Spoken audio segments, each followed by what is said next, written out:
todos. Boa tarde. Agora é a apresentação do seminário do grupo D. Os componentes estão ali no campo de cartaz, agora você é o que sou eu. Né?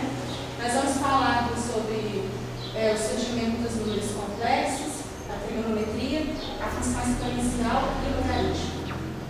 Né? Os números complexos. Bom, quando o professor entra na sala de aula e inicia os estudos dos números complexos, logo os alunos pensam que são números muito complicados, né? E quando eles sabem também que existem os números imaginários, logo eles pensam, se são imaginários é porque não existem. Então, para que estudá-los? Né? Só que não é bem assim.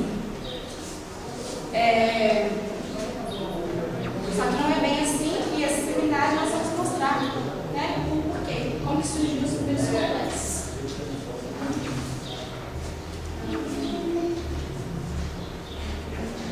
Então, resolver equações sempre foi um assunto que fascinou os matemáticos gregos. Os matemáticos da antiga Babilônia, eles já conseguiam resolver algumas equações de segundo grau com regra e compasso. E os matemáticos gregos desempenharam um importante papel no desenvolvimento da matemática. Os hindus avançaram nas pesquisas em álgebra. Quando a gente fala em álgebra, quando a gente fala em equações, né, de segundo grau, Bhaskara é um nome que vem imediatamente, não é a nossa mente. Porém, a fórmula de Bhaskara não foi descoberta por ele, não. Foi descoberta pelo hindu Sridhara. Em 1575, um outro algebrista italiano chamado Rafael Rubel publicou um livro chamado Álgebra, em que descreve as ideias de Cardápio de forma didática. É precisamente nesse livro onde aparece pela primeira vez a necessidade explícita de introduzir os números complexos e também uma primeira apresentação do assunto. Registros históricos mostram que em 3.500 anos a.C., os sumérios já tinham necessidade da subtração. Os números que conhecemos como inteiros negativos são o resultado de certas subtrações. Por exemplo, em notação moderna, o resultado da subtração 5 menos 10 é menos 5. Né? Matemáticos não resistiram ao longo da história. A pressão da curiosidade de multiplicar números negativos, dando origem ao conjunto numérico, que atualmente denominamos de conjunto dos números inteiros.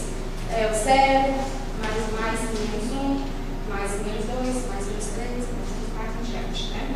Os pitagóricos acreditavam que o mundo poderia ser compreendido por meio de razões de forma m, com m e n naturais e n distintos de zero. Contudo, esse modelo no mundo ruiu quando se descobriu que a medida da diagonal do quadrado, de lados medido 1, é, ora, não é razão de naturais. Além disso, os pitagóricos também descobriram muitos outros desse tipo. Tá? Portanto, por necessidades da investigação matemática, o universo dos números naturais foi expandido amplamente.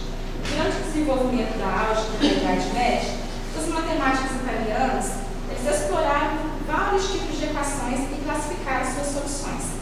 Essas investigações mostrou que algumas equações não possuíam solução em termos dos números conhecidos. No século XVI, as raízes quadradas de números negativos começaram a aparecer em textos algébricos. Porém, os autores frisavam e as expressões não possuíam significado e utilizavam termos tais como fictícios, impossíveis, sofisticados para mencioná-los. O matemático alemão Leibniz, um dos inventores do cálculo diferencial, atribuía à raiz quadrada de menos 1 um certo caráter metafísico, interpretando como manifestação do espírito divino a mesma sensação de espanto sucedeu com o matemático suíço Leonhard Euler. Então, alguns matemáticos europeus, em particular os italianos Gerolamo Cardano e Rafael Rubel, introduziram os números complexos na álgebra durante o século XVI, quando eles assumiram aí a existência de raízes quadradas de números negativos. Apesar de considerar tais raízes números impossíveis e assim denominados números imaginários, por Por esse motivo, até hoje perdura o nome, né, de números imaginários, quando a gente, né, se refere à raiz quadrada de números negativos. Tá?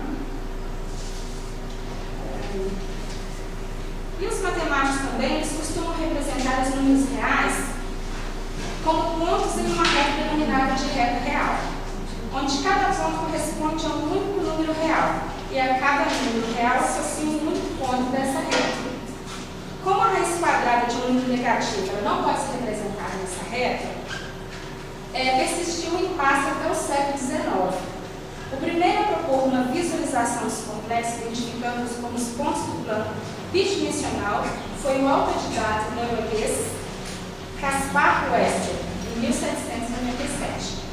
Essa ideia ela foi redescoberta por Jean Robert Argand, um contador suíço, que publicou um livro, né, em 1860 sobre o assunto. E também pelo genial matemático, um alemão, K.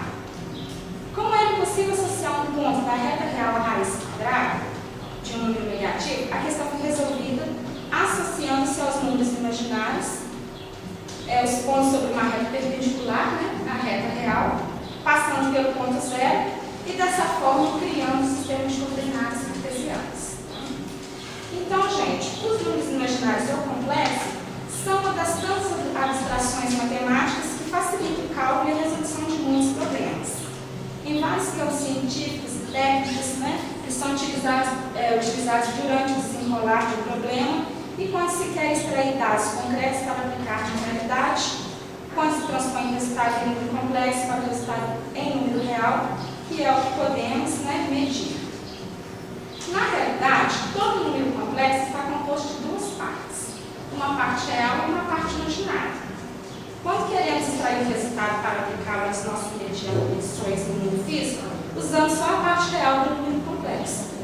Com tudo isso, podemos ver que os números complexos constituem uma estrutura algébrica que engloba a estrutura dos números reais. Agora,